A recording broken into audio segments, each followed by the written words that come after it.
How was your lunch? I hope everything was okay. And now you're ready to start a new session with how to design with your user needs and expectations in mind. My name is Eleftheria and I'm coming from Greece. I am working as an app developer and I really like UX and UI, hence this presentation.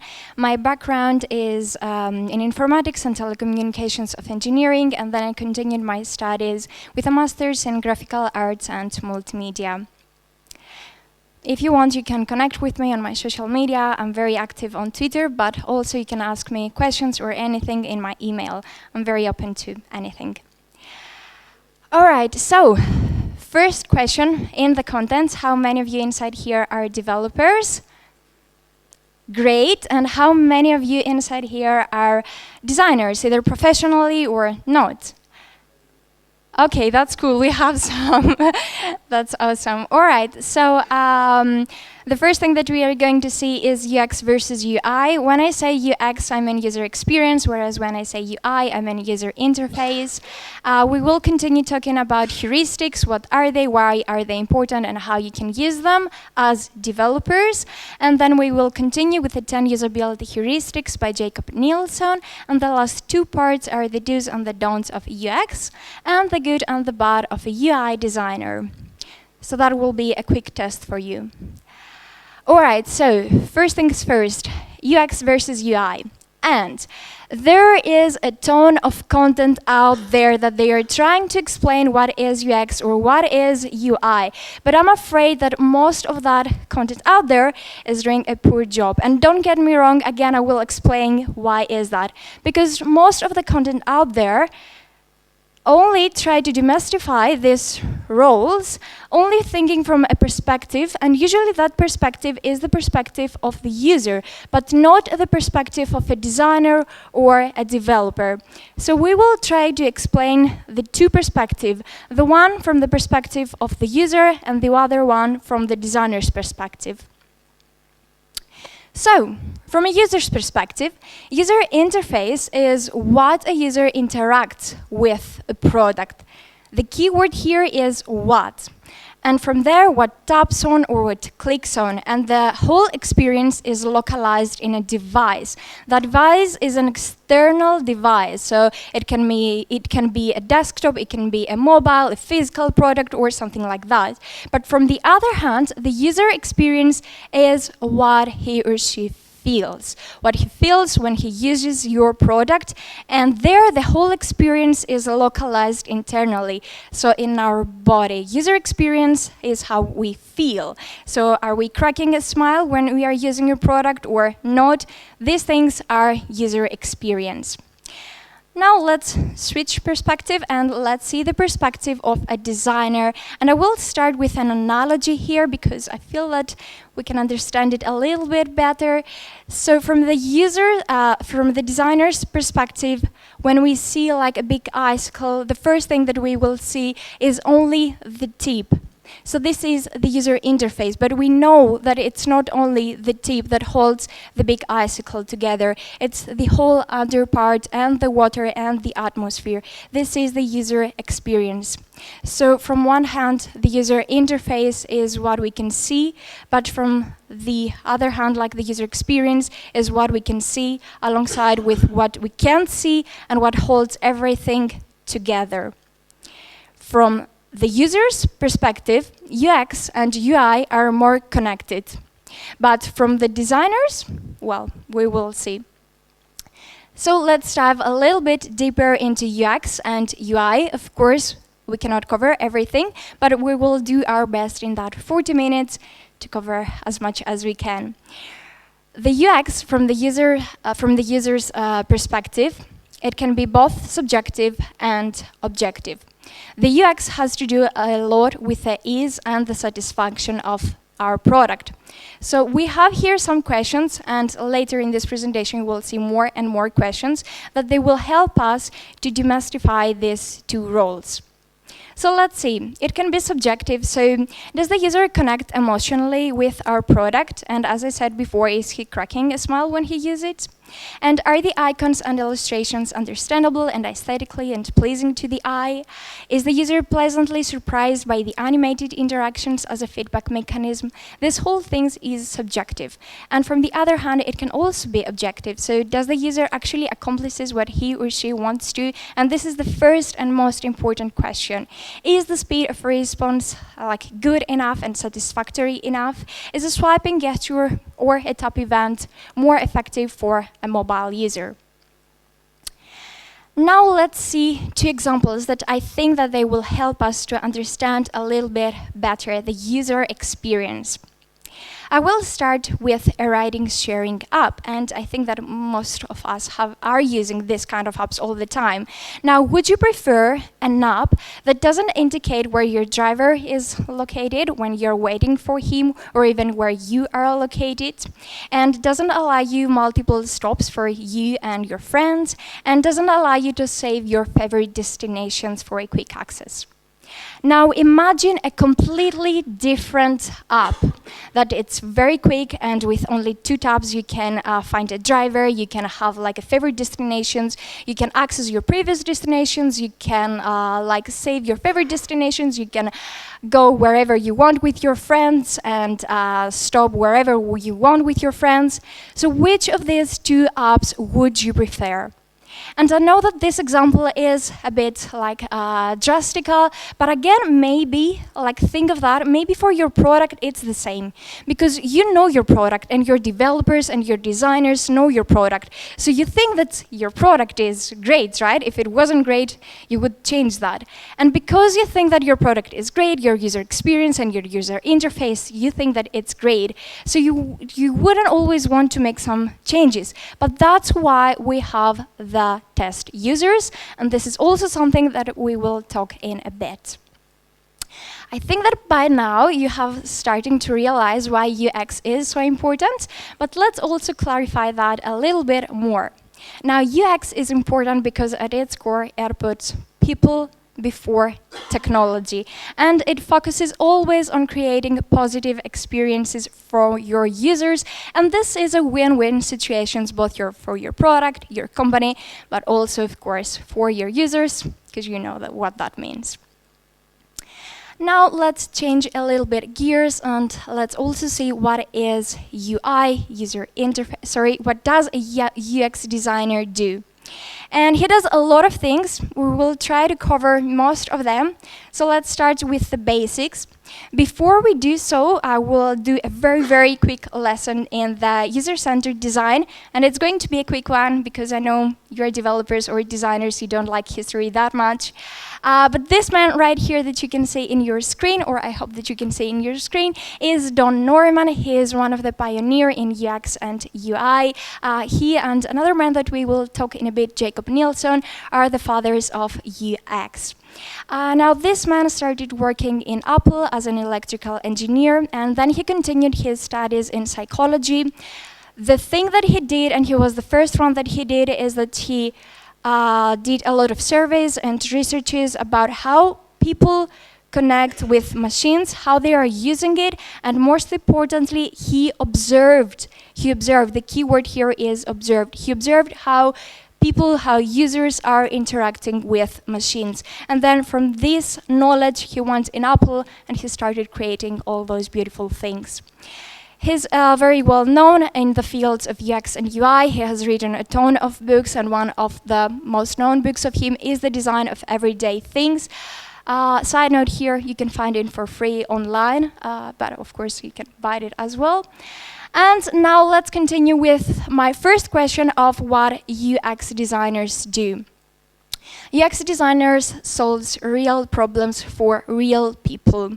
So it's not something imaginary, it's not something that I have in mind. I actually have to find these users and work with these users. So let's see what UX designers do. they are asking a bunch of questions to the users, and they are asking questions like, who are the users and what do they want? What are their main features the users need? What are their current behaviors and how will the product connect with them? What type of content users want and need? They are asking a lot more questions, and they are the people that they will bring everyone to the table. So it's not just developers and other designers, but really the end users. And after they ask this kind of questions, again, they will collect everyone, again, designers, developers, marketeers, product owners, and all these things, and they will ask more and more questions. They are never designing in a vacuum. They always have people near them. And what does the product look like? All right, and now, again, I will have like this pyramid of the things that UX designers do, and then I will continue with the UI designers, who we will also see what are they doing.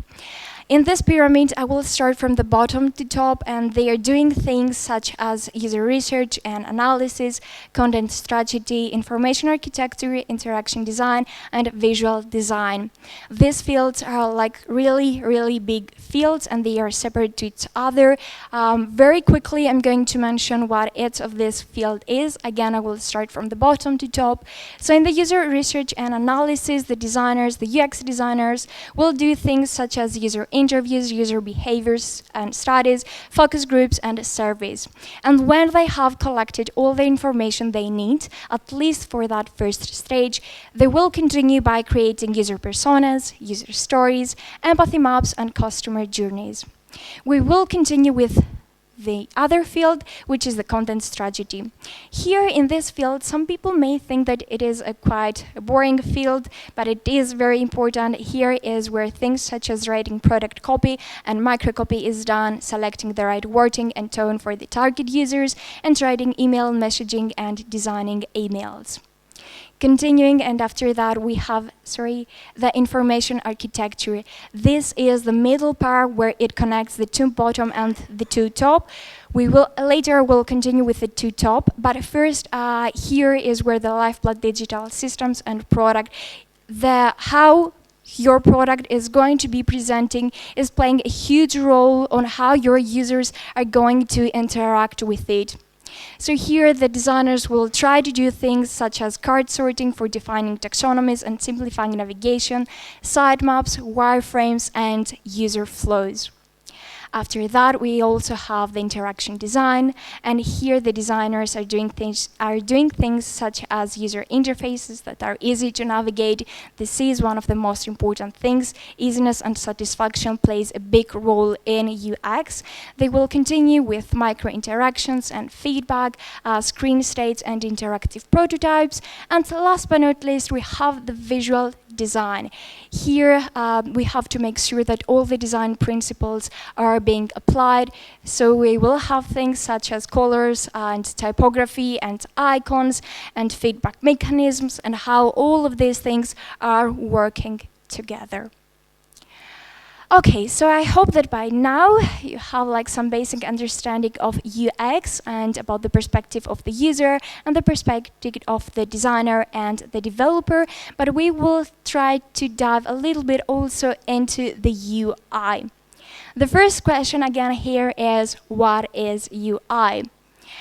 And I'm pretty sure that if I ask here in this room, as most of you are developers, what is UI, most probably your answer would be something like colors, icons, and maybe some of you will also say typography. But this is something that not all people are thinking about. Well, trust me, it's not only that. And I have here like a definition. I'm not going to read that, but I'm going to show you some examples trying to show you that it's not only colors and icons. So UI, it's also about audio.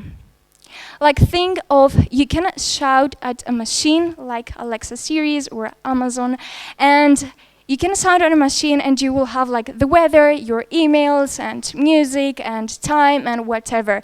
This is UI. This is not colors and this is not typography. This is UI. So this is just a modern kind of UI, but it's not only that. If we go really back, not really, but if we go back, we also have this kind of things that I know that for sure you're using these things. This is like a primitive kind of UI. You don't have fancy colors or fancy typography or fancy icons, but this is still a UI. And like also when you're doing a product, when you're designing a product, like this is not an example that you should stick to, okay? We prefer colors and typography and icons, but also like try to have these two things in mind. So it's not only visual, but it can also be audible and textual. So why UI is important? A well-designed UI adds value to your product. It creates a friendly environment that users can understand. It establishes a strong and clear visual language, so your user will remember your product, and this is something that you really want. And all in all, it creates smooth interactions and an enriching experience. Now, as we saw what UXers do, let's also see what a UI designer do. We have the same pyramid here, but we will focus on the two top layers. Because now from the UX department, your UI designers will have all the information that they need, and they are ready to start designing all those different interfaces. So for the interaction design, the designers focuses on the basic things that as we said, are the buttons, the colors, and the typography, but also they are giving the finishing touches to the whole experience for your product. And as a UI designer, you have to know a lot of things. So you have to have skills in typography, color theory, iconography, illustration, visual hierarchy, alignment, blah, blah, blah, blah, blah, a ton of different things. And then you have the visual design. This is our last step. So UX is done, UI is almost done. Here the designers will focus on the possible variations of a screen and the feedback and all this different kind of mechanism that you want to have in your product. And then again, as a designer in that stage, you have to make sure that they are applying the design patterns effectively, and they are creating components and libraries, and you're establishing complete design systems. You really want these three things, as for example, another designer maybe will come to your team, he can just quickly look at those kind of things and be in. And yeah, for a lot of cases, you really need these. And now don't forget that as a UI designer, you have to think of different screens, so a desktop, a mobile, and is this mobile going to be an iOS or Android or whatever? And now we have, as a designer, some other things to think of, like the foldable devices, and yeah, we don't know what the future holds for us. All right, and by now, I think that you have understand what is UX, what is UI, and why these two things are different. But actually from the user's perspective are different, because from the user's perspective, it is what he feels as a user experience, or what he can see and what he can touch as a user interface. But from the perspective of a designer, these two disciplines are more connected, and UI cannot be done without UX. So our first goal is UX, and then of course we have to continue with UI. And it's time to continue with our second part about heuristics. Now, in a nutshell, heuristics is all about making decisions with the information you have. And a quote here that I really like, that it's coming from Donald Norman, says, "Good design is actually a lot harder to notice than poor design, in part because good design fits our needs so well, the design is invisible." So, heuristic evaluation is a key part of designing a great product that will engage your users. And its purpose is to detect usability issues that may occur. We will talk more about heuristic evaluations and the test and the users in a bit. And of course, is conducted against a predetermined set of usability principles known as heuristics. There are a ton of heuristics out there. We will focus on the heuristic analysis. And the end goal of all this kind of heuristics is the same, but the efficiency and validity are not. So here I have like this table with the different kinds of usability inspection methods. We will focus on the last one in the third column, the heuristic analysis, and we will focus on that because this is conducted by system experts, which means that your results are going to be the best. Of course, we can do all the other things as well, but because we don't have a lot of time here, we will focus on that heuristic analysis. Let's see first a set of questions that you can ask your users and of course your whole team, and you can do that as developers. So maybe in that stage we don't need that much. Our user experiences, at least if we are working in a small team that doesn't have user experiences or user interfaces people. So how to conduct an effective heuristic evaluation? Define the scope of your evaluation, so ask yourself, what do I want to test? Ask not only yourself, but also the people that are around you and they're working in the same team as you. Know your end user, so again here, who is this product for? Your target audience is something that you really should be familiar with. Choose your set of heuristics, so ask yourself which usability principles should be followed. Set up an evaluation system and identify issues. So ask yourself, how will evaluators assess reports usability issues? And last but not least, analyze and summarize your findings, because if you don't do that, then all the 4 other steps doesn't really play a role. You have to have your research and you have to analyze your research, because for the analyzation, you will have your findings. Appointing 5 to 8 heuristic evaluators should identify over 80% of your usability hitches. That's why you should really focus on that step before creating your final product. So before creating your final product, you want to do the test and the heuristic evaluations in order to find what's wrong or what's nice with your product. But we are most focuses here on the wrong parts of your product.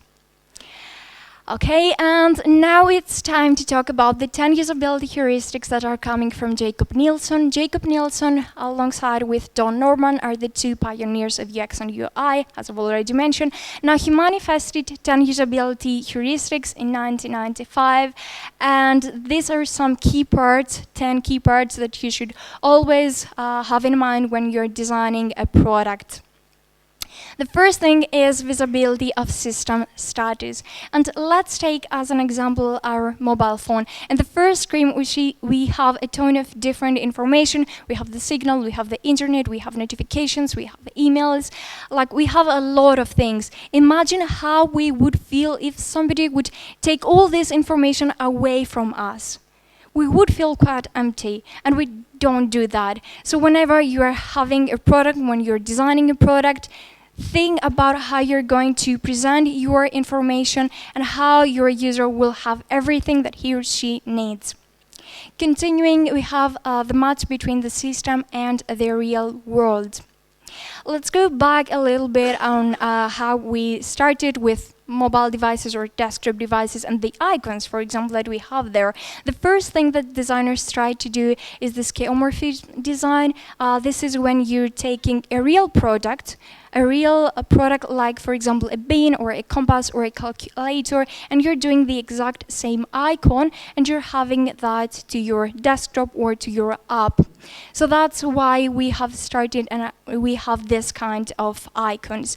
We should always want to have like the specific things in our apps should always be the same. So icons, a bin icon should always be the same, a delete action should always be the same, and actions that are always in our app should be always the same. You don't want to get your user confused. Continuing, we have the user control and freedom. This is like the emergency exit. When you're doing something, not you, I mean when your user is doing something, maybe he is in a hurry, maybe he hasn't read something very well, he will make mistakes. We will talk about mistakes again later. So you want every time to give him an emergency exit, maybe some X or an undo action or something like that. Your user can do something and that to be final. This is not the correct thing to do. Let's continue with the fourth one, which is consistency and standards. Consistency is one of the most important of the heuristics things. If your product is consistent, that is a big plus on its own, and the other things doesn't matter so much. So again, as I mentioned earlier, if you have a delete action, which is a lot lucky, like you will have a delete action, always have that exact same delete action. If you're having some icons, again, always have that same icons. Your users spend almost 90% of their time in other apps. So if they know some actions, how they are done, don't try to change them in your product, because they will try to do it in another way in your app or in your product. It's going to be in a different way, and this will get them confused. You don't want that. Continuing with the fifth one, which is error prevention. And here, as Don Norman says, we have like two different kinds of errors. We have the sleeps and the mistakes. Now, the sleeps are things are done because your user maybe is in a hurry, maybe again he didn't read something very well, and you can prevent these kind of things by having some pop-ups or I don't know, something like that that says like, are you sure you want to do that? But then from the other hand, we have the mistakes. This one is a little bit trickier.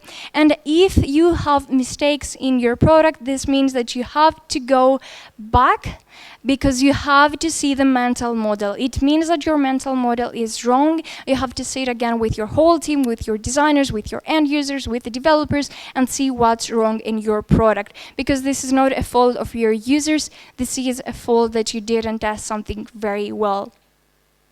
Continuing to the sixth one, we have recognition rather than recall. So again, here our memory has two different kind of types, let's say. We have the recognition and recall. Recognition is something that we can like very easily see and find, and we always have it in our mind. But recall is like dates and years that we can't really remember very well.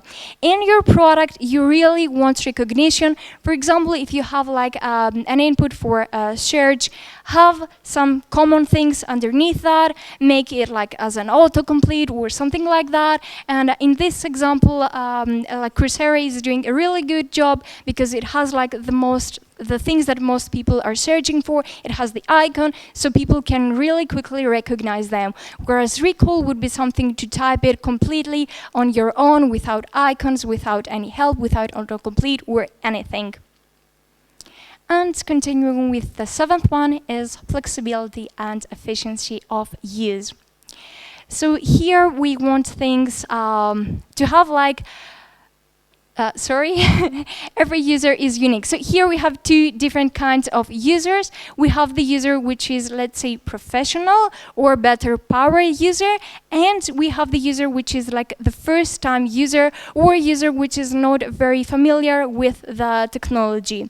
So in our product, we have always to have in mind these two kind of things, these two kind of users. For the professional user, maybe we want to have some shortkeys, and maybe we want to have some extensibility. Maybe we want to have some connections with third-party apps or whatever. Whereas for the first-time user, we want things to be very simple. We want to have like things with, let's say, big buttons and colorful so he can find them and this kind of thing. So in a well-designed app or product, we have these two kind of users, and we provide things for both of these users.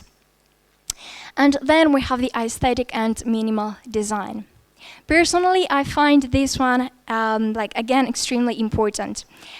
Try to keep your product as minimal as possible. You don't want everything in the main screen. You really don't want that, because this will make your user a lot more confused.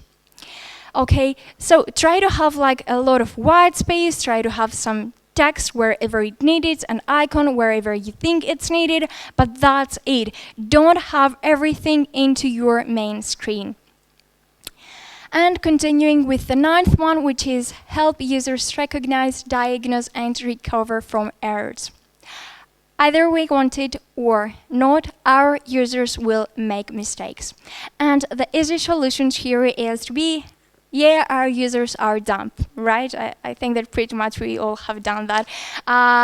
We are correct as developers or designers, but our users are the dumb one. Well, I don't know what's the case, but anyway, you should always prevent this kind of things. Let's say an example here, maybe you're having a product and your user can like upload a photo. Say, hey, for example, he's trying to upload a PNG image. So we can say that, hey, we are not taking PNGs, but please upload it in another kind of form. And yeah, so always what's wrong and be very polite with that and also offer a solution. And last but not least, we have the help and documentation. And here in this example in Trello, I think that it's a pretty good example. In help and documentation, we should always try to have a good product that our users are going to be able to use it without the help and documentation. But because, as I mentioned, we have like the first-time users, or we have the users that are not very good with the technology, so we have to provide something for them as well. Help and documentation shouldn't be something very big or anything like that. It should be, again, minimalistic, and it can be something very simple. You don't have to write everything in there, just some basic steps, and then help your users in finding more and more. All right, so that were our 10 heuristics by Jacob Nielsen. And I think that now it's time to continue with our 2 parts. The one is the do's and don'ts of UX, and then the last but not least, it's going to be about the UI. So a quick recap here. So far we saw what is UX, what is UI. From the perspective of user and the perspective for the designer or the developer, we continue with the heuristics. Why are they important? How you can conduct a heuristic evaluation. And then we just saw the 10 usability heuristics by Jacob Nielsen. So now, very quickly, the do's and don'ts of UX. Don't assume you know what users want. That's why we have the test. You don't know, you need your users. Then, don't follow the hippo out of the room. Hippo stands for highest paid person's opinion. So yeah, maybe you are afraid, so you don't want to talk a lot, but you have to. This is your job as a designer. Do make the time and effort for user research. Maybe again you think that you know everything, so you don't want to do the user research, but it is really important if you want to have a successful product. Then we have, don't just create a list of methods to check off. It's not a to-do list. You actually have to do the work. Do understand all research options and the strengths of each. Don't prototype too soon. Don't think that you have the perfect product. Don't try to have it in the production already. Just test it. Take the time to really test it with real users and not with other developers or designers. Do conduct scoping research, not just evaluative, and do focus on what people do rather than what people say. And this is how Don Norman started, and this is why he is like the father, the pioneer of UX. Observation is really important. If you can only do one thing, then do conduct user testing. Don't overlook existing insight from customer care representatives, and do collaborate. UX and UI cannot be done only from one person. You need to have everyone in the same room as you. Do find someone qualified to do your research or become one yourself. I hope that by these tips you will be a little bit more qualified to do some research by your own. And the last but not least, we have the good and the bad of UI. And here I'm going to give you some tips about user designers. A quote before that is, a good designer is not the one who designs beautiful, usable, and impressive interfaces. The main difference that sets apart a good designer from a bad one is the mindset. So, for the next slides, keep in mind the word mindset, and let's see who is a good designer and who is a bad designer. So, the designer's mindset. A good designer listens to everyone from decision makers, team members, and stakeholders, whereas a bad one just judges and suggests solutions all the time. Now, a good one questions the status quo and digs deep to find out real problems and needs, whereas a bad one will follow the rule. We've always done it that way. That's correct. Yeah, we don't have to do any other dig. And he's only trying to fix symptoms. That's the only thing that he's doing and the only thing that he cares about. A good designer takes time to ask about what is missing and is always uncertain about his understandings and designs, whereas a bad one follows his assumptions, and his assumptions will always be the correct ones, and he is always working to make certain about his work. Now, the good designer has many solutions and a lot of ideas, and he's always trying to find issues and flaws in his own work. But the bad designer has only one idea, and he spends his whole time trying to persuade everyone that his idea is the best one.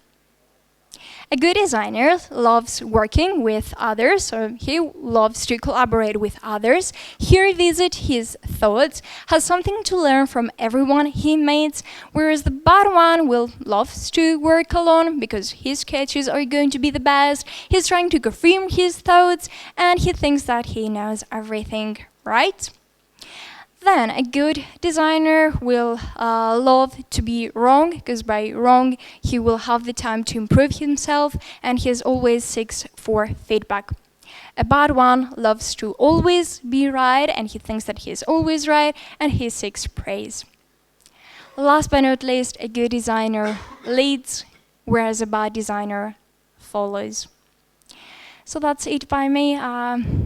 I hope that you liked my presentation, and if you have any question, I will be here. You can ask me, and you can connect with me in my social media. Thank you very much.